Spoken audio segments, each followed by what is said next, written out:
News ട്രെൻഡ്സിനി മറ്റു വാർത്തകളിലേക്ക് കടക്കുകയാണ്. കഴിഞ്ഞ ദിവസങ്ങളിലെല്ലാം ന്യൂസ് ട്രെൻഡ്സ് തെരഞ്ഞെടുപ്പുമായി ബന്ധപ്പെട്ട നിരവധി വാർത്തകൾ പ്രേക്ഷകരുമായി പങ്കുവച്ചിരുന്നു. പ്രത്യേകിച്ച് മുഖ്യധാര രാഷ്ട്രീയ പാർട്ടികൾ തെരഞ്ഞെടുപ്പിൽ സ്ഥാനാർത്ഥികളെ നിശ്ചയിക്കുന്ന അനുമാനങ്ങൾ എന്തൊക്കെ, അല്ലെങ്കിൽ അതിൻ്റെ മാനദണ്ഡങ്ങൾ എന്തൊക്കെ എന്നത് ഞങ്ങൾ പ്രേക്ഷകരുമായി പങ്കുവച്ചു. ചില ശ്രദ്ധേയമായ മണ്ഡലങ്ങൾ കേരളത്തിലുണ്ട്, അതോടൊപ്പം തന്നെ ശ്രദ്ധേയമായ സ്ഥാനാർത്ഥികൾ ഉണ്ട്.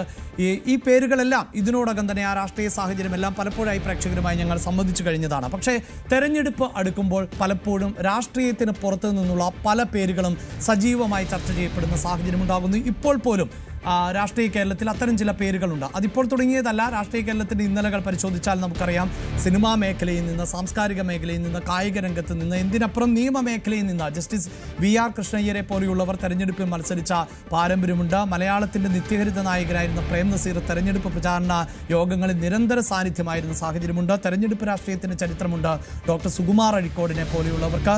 KR നാരായണൻ ഒരു വിദേശകാര്യ വിദഗ്ധൻ എന്നതിനപ്പുറത്ത് തെരഞ്ഞെടുപ്പ് രാഷ്ട്രീയത്തിൽ ഉണ്ടായിരുന്ന മുൻ രാഷ്ട്രപതി കൂടിയായി KR നാരായണന്റെ പേര് നമുക്കറിയാം. ഈ അടുത്ത കാലത്ത് ഏറെ ഒന്നും പിന്നോട്ട് പോകേണ്ടതില്ല, ക്രിസ്റ്റി ഫെർണാണ്ടസ് എന്ന ഒരു പേര് ഒരു പക്ഷേ തെരഞ്ഞെടുപ്പ് രാഷ്ട്രീയത്തിലേക്ക് വന്നപ്പോൾ ആ രാഷ്ട്രീയ പാർട്ടിക്ക് പോലും അത് അത്ഭുതകരമായി തോന്നിയിരുന്നു എന്ന് വേണം പറയാൻ. ഇപ്പോഴും സണ്ണി കബിക്കാടിനെ പോലെയുള്ളവരുടെ പേരുകൾ രാഷ്ട്രീയത്തിൽ സജീവമായി ഉയർന്നു കേൾക്കുന്ന പശ്ചാത്തലമുണ്ട്. സിനിമാ മേഖലയിൽ നിന്ന് എത്രയോ ആളുകൾ, അവിടെ ഇന്നസെന്റ് ഉണ്ട്, മുകേഷ് ഉണ്ട്, ജഗദീഷ് ഉണ്ട്, അതല്ല എങ്കിൽ KB ഗണേഷ് കുമാറിനെ പോലെയുള്ള ആളുകളൊക്കെ സജീവമായി രാഷ്ട്രീയത്തിൽ നിറഞ്ഞു നിൽക്കുന്ന പേരുകളാണ്. അടുത്ത തെരഞ്ഞെടുപ്പിൽ പോലും പിഷാരടി തെരഞ്ഞെടുപ്പിൽ തൃപ്പൂണിത്തറയിൽ മത്സരിക്കുമോ എന്ന സംശയമൊക്കെ ഉയരുന്നുണ്ട്. ഇതോടൊപ്പം തന്നെ വളരെ അപ്രതീക്ഷിതമായി ഉയർന്നു കേട്ട പേരുകളിൽ ഒന്നായിരുന്നു നടി ഭാവനയുടേത്. പലപ്പോഴും സമൂഹ മാധ്യമങ്ങളിൽ ഉൾപ്പെടെ വലിയ തോതിൽ ഈ പേര് അടുത്ത തെരഞ്ഞെടുപ്പിൽ ഭാവന മത്സരിക്കും, സ്ഥാനാർത്ഥിയായി രംഗത്തുണ്ടാകും എന്ന തരത്തിലുള്ള വാർത്തകൾ ഉൾപ്പെടെ പുറത്തു വന്നിരുന്നു. എന്നാൽ താൻ തെരഞ്ഞെടുപ്പിൽ മത്സരിക്കും എന്ന വാർത്ത അമ്പരപ്പുണ്ടാക്കി എന്നാണ് നടി ഭാവന പറയുന്നത്. ആരാണ് അത്തരം വ്യാജ വാർത്തകൾക്ക് പിന്നിൽ എന്ന് അറിയില്ല എന്നും ഭാവന പറയുന്നു. ന്യൂസ് 18 കേരളത്തിന് നൽകിയ പ്രത്യേക അഭിമുഖത്തിലായിരുന്നു ഭാവനയുടെ പ്രതികരണം. ഭാവനയെക്കുറിച്ച് പല അഭിമുഖങ്ങളാണ്. ഭാവന മത്സരിക്കാൻ പോകുന്നു വരുന്ന നിയമസഭാ തെരഞ്ഞെടുപ്പിൽ. ഞാൻ ഒരു ഇതുപോലെ ഈ പ്രൊമോഷൻസ് ഇന്റർവ്യൂസിന്റെ ഇടയിലാണ് ഞാൻ തന്നെ ഞെട്ടി. ഞാനോ എപ്പോ എവിടെ നവീൻ വിളിച്ചോ? നവീന് മലയാളം ഒന്നും വായിക്കാൻ നവീൻ ഇതൊന്നും അറിയില്ല. നവീൻ ഞാൻ പറയുമ്പോഴേ അറിയുള്ളൂ. അപ്പോൾ അത് എനിക്കും ഭയങ്കര ഒരു സർപ്രൈസിങ് ആൻഡ് ചിരി വന്ന ന്യൂസാണ്. അത് ആരാണ് അത് തുടങ്ങി വെച്ചതെന്ന് പോലും എനിക്ക് അറിഞ്ഞുകൂടാ. അത് അങ്ങനെ അപ്പം തന്നെ ഞാൻ ഫേക്ക് ന്യൂസ് ആണെന്ന് പറഞ്ഞ് ഞാൻ ഇൻസ്റ്റാഗ്രാമിൽ ഇട്ടിട്ടുണ്ടായിരുന്നു. തെരഞ്ഞെടുപ്പിൽ മത്സരിക്കുമെന്ന വാർത്ത ഏത് കോണിലുകളിൽ നിന്നാണ് വന്നത്, എങ്ങനെയാണ് ഇത് വന്നത് എന്നത് അറിയില്ല എന്നതാണ് ഭാവനയുടെ പ്രതികരണം. അതായത് വരുന്ന നിയമസഭാ തെരഞ്ഞെടുപ്പിൽ ഭാവന ഏതെങ്കിലും രാഷ്ട്രീയ പാർട്ടിയുടെ ലേബലിൽ ഇത്തവണ മത്സരരംഗത്ത് ഉണ്ടാകാൻ പോകുന്നില്ല എന്ന് തന്നെയാണ് ഇപ്പോൾ ഭാവന ഉറപ്പിച്ച് പറയുകയും ചെയ്യുന്നത്. അതേസമയം നമുക്കറിയാം, ഈ അടുത്ത കാലഘട്ടത്തിൽ ഏറ്റവും കൂടുതൽ ചർച്ച ചെയ്യപ്പെട്ട പേരുകളിൽ ഒന്ന് ഭാവനയുടേത് കൂടിയായിരുന്നു. പ്രത്യേകിച്ച് കേരളത്തിലെ പ്രധാനപ്പെട്ട വേദികൾ, ആ വേദികളിലെല്ലാം നിറസാന്നിധ്യമായി ഭാവന ഉണ്ടായിരുന്നു എന്നത് നമുക്കറിയാം. പക്ഷേ അതുകൊണ്ടുകൂടിയായിരിക്കാം ഭാവനയുടെ പേര് ഈ തെരഞ്ഞെടുപ്പ് രാഷ്ട്രീയത്തിൽ ഉയർന്നു കേട്ടത് എന്ന് വേണം നമുക്ക് അനുമാനിക്കാൻ. എന്തായാലും IFFK പോലെയുള്ള വേദികൾ ഒരുപാട് പോസിറ്റീവ് എനർജി നൽകിയിട്ടുണ്ട് എന്ന് തന്നെയാണ് ഭാവന പറയുന്നത്. ഇഷ്ടമുള്ള ആളുകൾക്കൊപ്പം നിൽക്കുന്നത് സന്തോഷമുള്ള കാര്യമാണ് എന്നും ആ അവസരങ്ങൾക്ക് നന്ദിയുണ്ട് എന്നും ഭാവന പറയുന്നു. ഒരു സിറ്റുവേഷനെ എങ്ങനെയൊക്കെ മറികടക്കാം, അതിൻ്റെ ധൈര്യം ഭാവന എപ്പോഴും കാണിച്ചിട്ടുണ്ട്. അതിനൊപ്പം നമുക്ക് കുറച്ച് സപ്പോർട്ടിങ് ഫാക്ടേഴ്സ് കൂടി വേണം. അത് ഫ്രണ്ട്സ് ഉണ്ട്, ഫാമിലി ഉണ്ട് എന്ന് പറഞ്ഞു. അതുപോലെ തന്നെയാണോ ഈ IFFKയുടെ വേദി, ഭാവനയ്ക്ക് കിട്ടുന്ന വേദികൾ അതുപോലെ ഹെൽപ്ഫുൾ ആയിട്ടുണ്ടോ ഭാവനയെ സംബന്ധിച്ച്? നമുക്ക് ശരിക്കും ഒരു പോസിറ്റീവ് എനർജി തരുന്ന ഒരുപാട് വേദികൾ ഉണ്ടായിട്ടുണ്ട്. ഫോർ എക്സാമ്പിൾ IFFK അല്ലെങ്കിൽ നമ്മൾ ഓരോ ഇവൻറ്റ്സിനൊക്കെ പോകുമ്പോൾ ഒരു പോസിറ്റീവ് എനർജി ഒരു ഗിവ് ആൻഡ് ടേക്ക് എന്നുള്ള ഒരു കാര്യമുണ്ടല്ലോ, അത് ഭയങ്കര ഒരു എനർജി കിട്ടും നമുക്ക്.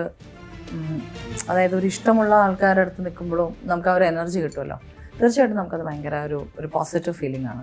ഏറ്റവും ഒടുവിൽ സുനിത വില്യംസുമായി നിൽക്കുന്ന ഫോട്ടോ പങ്കുവെച്ചുകൊണ്ടായിരുന്നു. അപ്പോഴെന്തായിരുന്നു മനസ്സിൽ?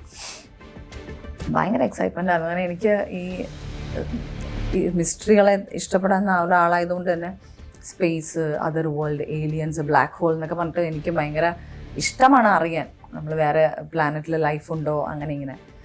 നമ്മൾ സ്പേസ് എക്സ്പീരിയൻസ് എന്ന് പറയുന്നത് ചിലപ്പോൾ അല്ലെങ്കിൽ ഇൻറ്റർസ്റ്റെല്ലാർ പോലത്തെ ഒരു മൂവി കാണുക, അല്ലെങ്കിൽ ഗ്രാവിറ്റി പോലത്തെ ഒരു ഫിലിം കാണുക, പാസഞ്ചർ കാണുക, അതൊക്കെ ആയിരിക്കും നമ്മുടെ എക്സ്പീരിയൻസ്.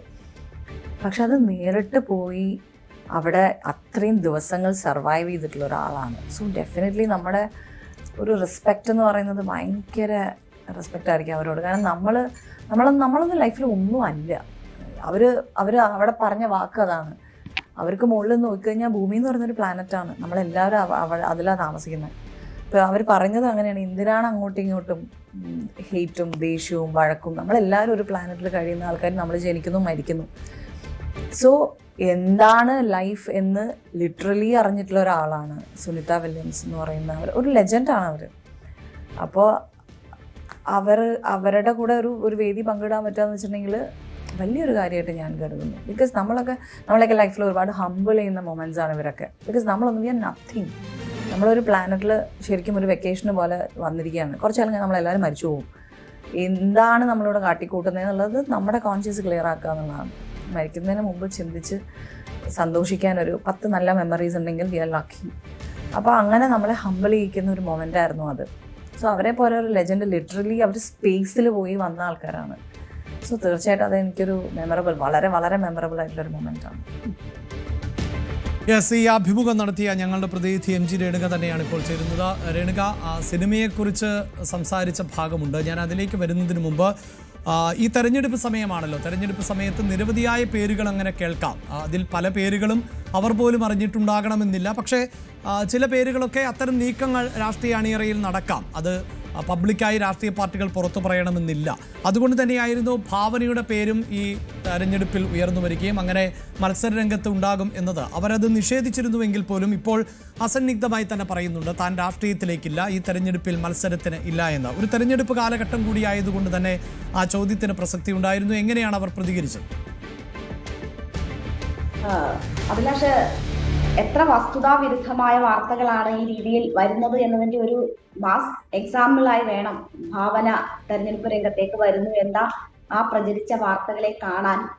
കാരണം വളരെ സർപ്രൈസിങ് ആയിട്ടാണ് താൻ ആ വാർത്ത കേട്ടത് എന്നതാണ് ഭാവന പറയുന്നത്. അതോടൊപ്പം തന്നെ എനിക്ക് ഒരുപാട് ചിരി വന്നു. ഞാൻ അതിശയത്തിനൊപ്പം തന്നെ ഒരു വലിയ തമാശ കേട്ടതുപോലെയുള്ള ഒരു അനുഭവമാണ് എനിക്ക് ആ വാർത്ത കേട്ടപ്പോൾ ഉണ്ടായത് എന്ന് ഭാവന പറയുന്നു. അതായത് വാസ്തവമായി യാതൊരു ബന്ധവുമില്ലാത്ത വാർത്തകളാണ് പ്രചരിപ്പിക്കപ്പെട്ടത്. താൻ എവിടെ നിന്നാണ് ഈ വാർത്തകളൊക്കെ ഇങ്ങനെ പടച്ചു വിടുന്നത് എന്ന് അതിശയിച്ചു പോയി എന്നും ഭാവന പറയുന്നു. അപ്പോൾ താൻ മനസ്സിൽ പോലും ചിന്തിക്കാത്ത ഒരു കാര്യം വാർത്തയായി ഇങ്ങനെ വരുന്നതിന്റെ ഒരു എക്സൈറ്റ്മെന്റ് ആണ് എനിക്ക് ആ സമയത്ത് ഉണ്ടായത് എന്നതാണ് ഭാവന പറയുന്നത്. ഇത് നവീൻ മറ്റ് ബന്ധുക്കൾ, ഹസ്ബൻഡായിട്ടുള്ള നവീനോ മറ്റു ബന്ധുക്കളോ ഒക്കെ ഈ കാര്യങ്ങളുമായി ബന്ധപ്പെട്ട് എങ്ങനെയാണ് വീട്ടിൽ നടന്ന ചർച്ച ചെയ്യുന്നത് നമ്മൾ ചോദിക്കുമ്പോൾ നവീൻ എന്തായാലും മലയാളം വായിക്കാൻ അറിയത്തില്ല, അതുകൊണ്ട് ഞാൻ പറയുമ്പോഴാണ് ഈ തമാശ പുള്ളിക്കാരൻ ഉൾപ്പെടെ അറിയുന്നത് എന്നതാണ് ഭാവന പറഞ്ഞത്. അപ്പോൾ ഇങ്ങനെ ഒട്ടും വസ്തുതയില്ലാത്ത വാർത്തയാണ് തന്റെ പേരിൽ തെരഞ്ഞെടുപ്പിൽ മത്സരിക്കുന്നു എന്ന തരത്തിൽ വന്നത് എന്നതാണ് ഭാവന പറയുന്നത്. ആ ഇന്റർവ്യൂ നമുക്കറിയാം, അനോമി എന്ന് പറയുന്ന ഭാവനയുടെ ഏറ്റവും പുതിയ ചിത്രത്തിന്റെ പ്രൊമോഷനുമായി ബന്ധപ്പെട്ടാണ് നമുക്ക് ഈ എക്സ്ക്ലൂസീവ് ഇന്റർവ്യൂ ഭാവന നൽകുന്നത്. അപ്പോൾ അതിൽ സംസാരിക്കുമ്പോൾ ഭാവന എന്ന് പറയുന്ന നടി അത് ഏറ്റവും പ്രധാനപ്പെട്ട ഒന്ന് സിനിമ എന്ന കരിയറാണ് എന്ന് പറയുന്നുണ്ട്. അപ്പോൾ അതിനപ്പുറം മറ്റൊരു ചിന്തകളും ഇല്ല ഭാവനയെ സംബന്ധിച്ച് എന്നതാണ് ആ സംഭാഷണത്തിൽ നമുക്ക് മനസ്സിലാകുന്നത്. അങ്ങനെ ഒരു ഭാവനയാണ് ഈ നിയമസഭാ തെരഞ്ഞെടുപ്പിൽ മത്സരിക്കുന്നു എന്ന തരത്തിൽ അവതരിപ്പിക്കുകയും വാർത്തകൾ പ്രചരിപ്പിക്കപ്പെടുകയും ഒക്കെ ചെയ്തത്. അപ്പോൾ ഇതൊക്കെ എവിടുന്ന് പടച്ചുവിടുന്ന വാർത്തകളാണ്, എങ്ങനെ വരുന്ന വാർത്തകളാണ് എന്നത് തന്നെയും അത്ഭുതപ്പെടുത്തുന്നു എന്ന് പറയുന്ന ആ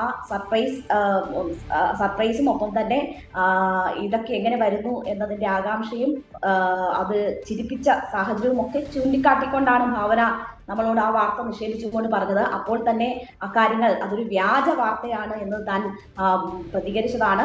അതിനുശേഷവും അത്തരം പ്രചരണങ്ങളൊക്കെ നടക്കുന്നുണ്ട്. അപ്പോൾ ആവർത്തിച്ച് ആ വാർത്ത നമ്മളോട് നിഷേധിക്കുകയാണ്. അത്തരം ഒരു രാഷ്ട്രീയ പ്രവേശനത്തിന്റെയോ അല്ലെങ്കിൽ അങ്ങനെ ഒരു ചിന്ത പോലും ഇല്ലാത്ത സാഹചര്യം അത് ചിരിച്ചു തള്ളുകയാണ് ഭാവന യഥാർത്ഥത്തിൽ നമ്മളോട് ചെയ്തിരിക്കുന്നത് നമുക്ക് നൽകിയ അഭിമുഖത്തിൽ. രേണുക, ഇതിൽ ഒരുപക്ഷെ ഈ രാഷ്ട്രീയ വേദികളിലേക്ക് ആളുകൾ കടന്നു വരുന്നതിൻ്റെ ഒരു രീതി നമുക്കറിയാമല്ലോ. പ്രത്യേകിച്ച് നിരവധിയായ വേദികൾ ലഭിക്കുക, അവസരങ്ങൾ ലഭിക്കുക. ഇപ്പോൾ തന്നെ ഭാവന ഒരു പോരാട്ടത്തിൻ്റെ മുഖമെന്ന നിലയിൽ മലയാളികൾ അംഗീകരിക്കപ്പെടുന്ന ഒരാളായി മാറുന്നുണ്ട്. നിരവധി വേദികളിൽ നമുക്ക് ഭാവനയടക്കം കാണാനും സാധിച്ചിരുന്നു, അത് സർക്കാർ വേദികളിൽ ഉൾപ്പെടെ. അതൊരു കേരളത്തിൻ്റെ പൊതുസമൂഹം അവർക്ക് നൽകുന്ന പിന്തുണയും സർക്കാരിൻ്റെ പിന്തുണയും ഒക്കെ ആയി കാണുമ്പോഴും ചില സംശയങ്ങളുണ്ടാകാം, ഇത്തരം വേദികളൊക്കെ ഈ ഒരുക്കത്തിൻ്റെ ഭാഗമാണോ എന്ന്. അപ്പോൾ അതുമായി ബന്ധപ്പെട്ട് ചോദ്യത്തിലേക്ക് പോകുമ്പോഴും ഭാവനയ്ക്ക് അതിൽ കൃത്യമായ മറുപടി ഉണ്ടായിരുന്നു. എന്താണ് അവർ പറഞ്ഞു വെക്കുന്നത്, പ്രത്യേകിച്ച് ഇത്തരം വേദികൾ, ആ വേദികളിൽ ലഭിക്കുന്ന സ്വീകാര്യത? അഭിലാഷ്, അങ്ങനെ ചില വേദികളിലെ ഭാവനയുടെ സാന്നിധ്യം ആകാം ഒരുപക്ഷെ അത്തരം ഒരു വാർത്ത സൃഷ്ടിക്കുകയാണെങ്കിൽ അതിന് കുറച്ച് പ്രചാരം ലഭിക്കും എന്ന ചിന്തകളിലേക്ക് അതിന്റെ സൃഷ്ടാക്കളെ കടത്തിവിട്ടതിന്റെ ഒരു പ്രധാനപ്പെട്ട കാരണം അതായിരിക്കാം. പക്ഷേ ഈ വാർത്ത പൂർണ്ണമായും നിഷേധിക്കുന്ന ഭാവന, പക്ഷെ അത്തരം വേദികൾ തനിക്ക് എത്രമാത്രം ആത്മവിശ്വാസം നൽകി എന്ന ഒരു കാര്യം വളരെ വ്യക്തമായി തന്നെ നമ്മുടെ ഈ അഭിമുഖത്തിൽ പറയുന്നുണ്ട്. പ്രധാനമായും IFFK വേദിയിലെ ഭാവനയുടെ സാന്നിധ്യം, അന്ന് ആ ഒരു ഇടവേളയ്ക്ക് ശേഷമുള്ള സാന്നിധ്യം എന്ന് പറയുന്നത് വലിയൊരു മെസ്സേജ് ആയിരുന്നു സമൂഹത്തിന് കൊടുത്തിരുന്നത്. ഭാവനയുടെ വലിയൊരു കംബാക്ക് ആയിരുന്നു. അപ്പോ ആ രീതിയിൽ ഭാവനയെ അവിടെ അവതരിപ്പിക്കുകയായിരുന്നു ശരിക്കും ആ ഫംഗ്ഷനിൽ ഉണ്ടായത്. അതിനെക്കുറിച്ച് നമ്മൾ ചോദിക്കുമ്പോൾ അങ്ങനെ ഇഷ്ടപ്പെടുന്ന മനുഷ്യർക്കൊപ്പം നിൽക്കുക എന്ന് പറയുന്നത് ഒരു വലിയ പോസിറ്റീവ് എനർജിയാണ് നൽകുന്നത്. അത് വലിയ സന്തോഷമാണ് എന്നതാണ് ഭാവന പറഞ്ഞത്. ആ തന്നെ സ്നേഹിക്കുന്ന, തന്നെ പിന്തുണയ്ക്കുന്ന, അങ്ങനെ ഇഷ്ടപ്പെടുന്നവർക്കൊപ്പം നിൽക്കുക എന്നത് നൽകുന്ന എനർജി എന്ന് പറയുന്നത് ആ ഘട്ടത്തിൽ എത്രമാത്രം പ്രധാനപ്പെട്ടതായിരുന്നു എന്നതിന്റെ ഒരു സന്തോഷമാണ് ഭാവന നമ്മളോടൊപ്പമുള്ള അഭിമുഖത്തിൽ പങ്കുവച്ചിരിക്കുന്നത്. അതൊരു വലിയ മെസ്സേജ് ആയിരുന്നു, സമൂഹത്തിന് തന്നെ ഒരു മെസ്സേജ് ആയിരുന്നു. അത് ഭാവന എന്ന വ്യക്തിയെ സംബന്ധിച്ച് എത്രമാത്രം സ്വാധീനം ആ ചടങ്ങ്, അവിടേക്ക് ക്ഷണിക്കപ്പെട്ട സാഹചര്യം സൃഷ്ടിച്ചിട്ടുണ്ട് എന്നതാണ് ഭാവന സൂചിപ്പിക്കുന്നത്. അത് ഒരുപാട് ലക്ഷ്യങ്ങൾ വെച്ചുകൊണ്ടുള്ളതായിരുന്നു. അതൊരു സന്ദേശം എന്ന നിലയിൽ തന്നെ ആയിരിക്കണം അതിന്റെ തീരുമാനം വന്നിട്ടുള്ളത്. അത് യഥാർത്ഥത്തിൽ അത് സംഭവിച്ചിരിക്കുന്നു. അത് തന്നെ സംബന്ധിച്ച് അത്രമാത്രം പ്രധാനപ്പെട്ടതാണ്, തനിക്ക് അത്രമാത്രം പോസിറ്റീവ് എനർജി നൽകിയ സംഭവമാണ് എന്നതാണ് ഭാവന പറയുന്നത്. അത് ഒപ്പം തന്നെ ഈ IFFK വേദി മാത്രമല്ല, അങ്ങനെ ക്ഷണിക്കപ്പെടുന്ന വേദികൾ മറ്റു പലതുമുണ്ട്. അതൊക്കെയും തനിക്ക് അത്രമാത്രം പ്രധാനപ്പെട്ടതാണ്, അത്രമാത്രം പോസിറ്റീവ് എനർജി നൽകുന്നതാണെന്ന് ഭാവന പറയുന്നു. ഏറ്റവും ഒടുവിൽ ഭാവന KLFുമായി ബന്ധപ്പെട്ട് ഒരു ചടങ്ങിലാണ് പങ്കെടുത്തിട്ടുള്ളത്. അവിടെ സുനിത വില്യംസുമായി നടത്തിയ കൂടിക്കാഴ്ച, സുനിത വില്യംസിനെ കാണാൻ കഴിഞ്ഞത്, അവരുടെ സ്പീച്ച്, അതുണ്ടാക്കിയിട്ടുള്ള അത് തന്നിട്ടുള്ള ഒരു പോസിറ്റീവ് എനർജി എന്താണ് എന്നത് ഭാവന പറയുന്നു. ഒന്നുമല്ല എന്നത് ഒന്നുകൂടി വ്യക്തമാവുകയാണ്. തനിക്ക് ഈ ഫീൽഡൊക്കെ വളരെ പ്രധാനപ്പെട്ട, ഇഷ്ടമുള്ള ഫീൽഡാണ്. അപ്പോൾ അങ്ങനെ സ്പേസിൽ പോയി അവിടെ പ്രതീക്ഷിച്ചതിലും അധികം ദിവസം തങ്ങിയ ഒരു അത്രയും പ്രധാനപ്പെട്ട ഒരു വനിത അവരുടെ എക്സ്പീരിയൻസ് പറയുമ്പോൾ അവരുടെ മുന്നിൽ നമ്മളൊക്കെ എത്ര നിസ്സാരക്കാരാണ് എന്ന് തോന്നിപ്പോവുകയാണ്. ഈ പ്ലാനറ്റിൽ ഒരു ഇടവേളയിലേക്ക് വന്നിരിക്കുന്നവരാണ് നമ്മൾ. അവിടെ നമ്മൾ എന്തിനാണ് കലഹിക്കുന്നത്, എന്തിനാണ് നമ്മൾ ഇത്തരം പ്രശ്നങ്ങളിൽ ഏർപ്പെടുന്നത്, എന്തിനാണ് പരസ്പരം ഇങ്ങനെ വെറുപ്പ് കൊണ്ട് നടക്കുന്നത് എന്നൊക്കെയുള്ള ചിന്ത നമ്മളിൽ ഉണർത്താൻ അവരുടെ ആ വാക്കുകൾ മാത്രം കേട്ടാൽ മതി. അപ്പോൾ അത്തരം വ്യക്തികൾ, അത്തരം ചടങ്ങുകൾ, അവിടേക്ക് തന്നെ ക്ഷണിക്കുന്നതും ഒക്കെ തനിക്ക് വലിയ പോസിറ്റീവ് എനർജി നൽകുന്നതാണ്. ആ തരത്തിൽ അത് നൽകുന്ന മെസ്സേജ് വളരെ പ്രധാനപ്പെട്ടതാണ്. അത് തന്നെയും ആ രീതിയിൽ ഇൻസ്പയർ ചെയ്തിട്ടുണ്ട് എന്നതാണ് ഭാവന നമ്മളോട് സംസാരിച്ചപ്പോൾ വ്യക്തമാക്കിയത്. കൂടുതൽ വാർത്തകൾക്ക് News 18 Keralam YouTube channel subscribe ചെയ്യുക.